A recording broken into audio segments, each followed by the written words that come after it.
Hello guys, I'm Russell Bernardo from International Marketing Group or IMG. But before ako magsimula, panoorin muna natin ito.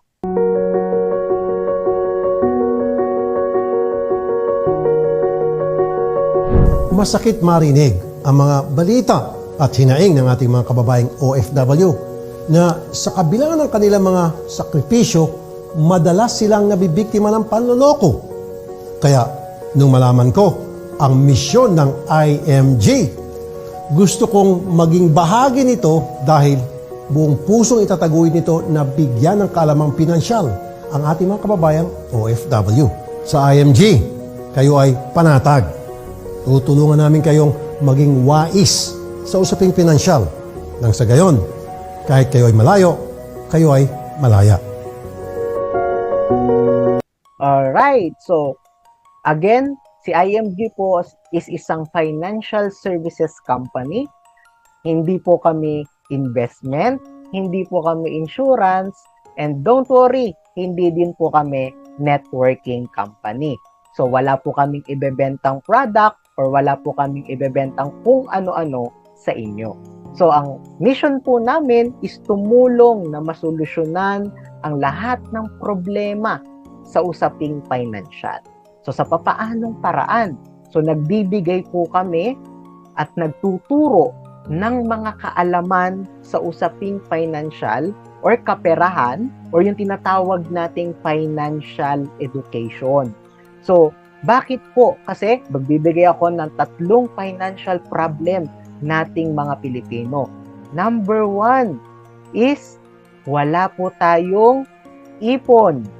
Actually, ang pag-iipon po is madali. Pero, bibihira po ang nagtuturo ng right way of saving. Akala natin, pag tayo ay nakapagsweldo, kung ano yung matitira, ayun dapat ang itatabi natin, which is wrong. The right way of saving is pag nagka-income ka or nagka-salary ka, dapat unahin natin munang magtabi before po tayo gumastos. Isa po yan sa tinuturo po namin dito kay IMG. Pangalawa, hindi makalaya sa utang. Dito kay IMG, tinuturo namin kung paano ka paunti-unting makakalaya sa utang. Kasi alam naman natin, sa ating mga Pilipino, likas na talaga sa atin ang may utang. So, kailangan muna natin unahin ang mga utang na nagbibigay sa atin ng malaking interest. Don't worry, meron tayong step-by-step na guide or procedure paano tayo makakalaya sa utang.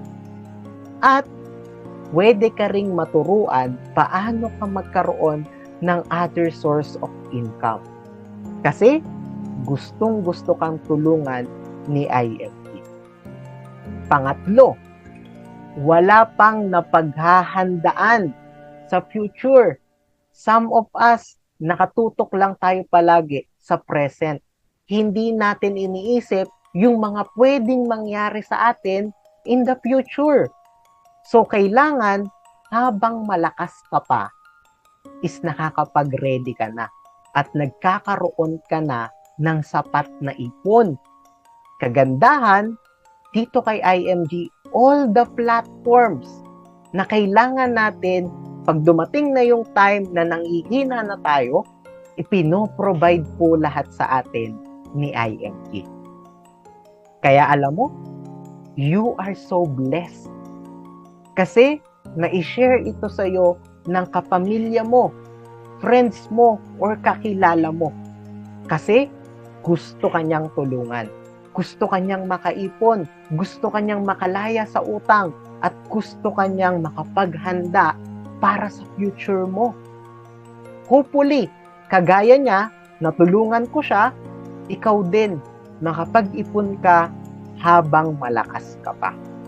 Now, malamang nagtatanong ka sa isipan mo kung legal ba yung sinasabi ko or legal ba yung company na sinasabi ko. Now, tuturuan kita paano mo malaman kung legal at hindi scam ang isang company. Number 1, affiliated dapat sa iba't ibang bangko ang company na papasukin mo. Hindi dapat isesend lang sa GCash, isesend lang sa Paymaya, at sa iba pang mga GCash outlet dito sa Pilipinas. So, dapat directly sa bangko po tayo magbabayad. Okay? At directly mapupunta sa mismong company. Ang kagandahan dito kay IMG, so meron na tayong affiliated na mga bangko at lahat ng bangko po is affiliated natin. Kahit sa ang bangko ka po magbayad, kilala po si IMG at pwedeng-pwede ka pong magbayad sa kanila na directly kay IMG. Okay? And now, dapat ang company na papasukin mo ay merong book or libro. No? Ang kagandahan dito kay IMG, si IMG lang po ang nag-create ng sarili nilang libro na para saan? Sa atin, na magkaroon tayo ng more information, more idea sa mga tinuturo sa atin ni IMG, which is the secret to saving and building your future book. So, wala naman sigurong company na mag-create ng isang libro para lang mang-scam, di ba? And, of course, syempre, dapat nandyan din po yung mga sumusuporta sa mission po ng company. Kasi, sila Senator Rapi Tulfo, Corina Sanchez, Boy Abunda, Daniel Padilla, sila po isumusuporta at naniniwala na marami tayong matutulungan na Pilipino na maging isang financially independent or financially secure in the future. No? Kaya even si Senator Rapi Tulfo is kasama po natin sa ating pong krusada or sa ating pong misyon dito kay IMG na maturuan ang mga kababayan nating Pilipino when it comes to our finances. And now, syempre, dapat meron ding mga website, YouTube video, FB pages at napaka-importante sa lahat, yung TV program. Kasi alam nyo po ba, dito kay IMG, no, meron po tayong programa sa TV sa DZMM Teleradio, yung Kape at Salita. Ang apat is dapat daw po meron siyang registration sa Securities and Exchange Commission, and of course, dapat meron ding IC or yung Insurance Commission.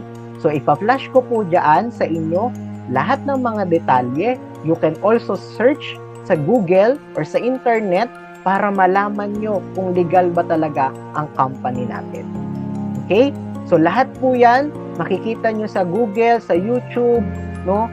And ako na mismo ang magpa-flash dyan sa screen para kayo na mismo ang tumingin kung legal ba talaga si IMG. At ang kagandahan, part din po tayo ng Insurance Commission na kung saan 30 companies lang po dito sa Pilipinas ang nakarehistro. At isa na po dyan, si IMG. Diba? So imagine niyo po kung gaano kalaki, gaano kaligal, at kung gaano katatag si IMG. Now, the reason why kung bakit kita gustong matuto ng financial education is just because sa buhay natin may dalawa lang pwedeng mangyari. Una is yung nasaan ka ngayon, which is yung nasa productive years. Ibig sabihin, nasa 20 to 60 years old ka pa. Malakas ka pa, may trabaho ka pa, may income ka pa, at wala ka pa sakit. Kaya hindi tayo nakakaisip na maghanda para sa kinabukasan natin. Pero paano kung dumating na yung point sa buhay mo na nasa non-productive years ka na? Hindi mo na kayang magtrabaho at wala nang tumatanggap na company sa'yo dahil meron ka ng edad or matanda ka na. Diyan na naglalabasan yung mga sakit mo, nanghihina ka na, pero ang pinakamasaklap sa lahat, yung gastusin mo araw-araw, tuloy-tuloy pa rin. kahit wala ka ng sinusweldo. Kasi matanda na tayo. The main question is, saan ka ngayon kukuha ng pangbayad mo sa mga bills mo monthly? Saan ka ngayon kukuha ng pambili mo ng gastusin mo araw-araw para sa pagkain mo? Sinong bibili ng gamot mo pag nagkakasakit ka na? Sinong magpapa-check up? Sinong gagastos sa mga hospitalization mo pag nagkakasakit ka na? Kaninong pera ang gagastusin mo? Kaninong pera ang gagamitin mo? Kasi hindi ka naghanda sa mga panahon na malakas ka pa or nasa non-productive years ka.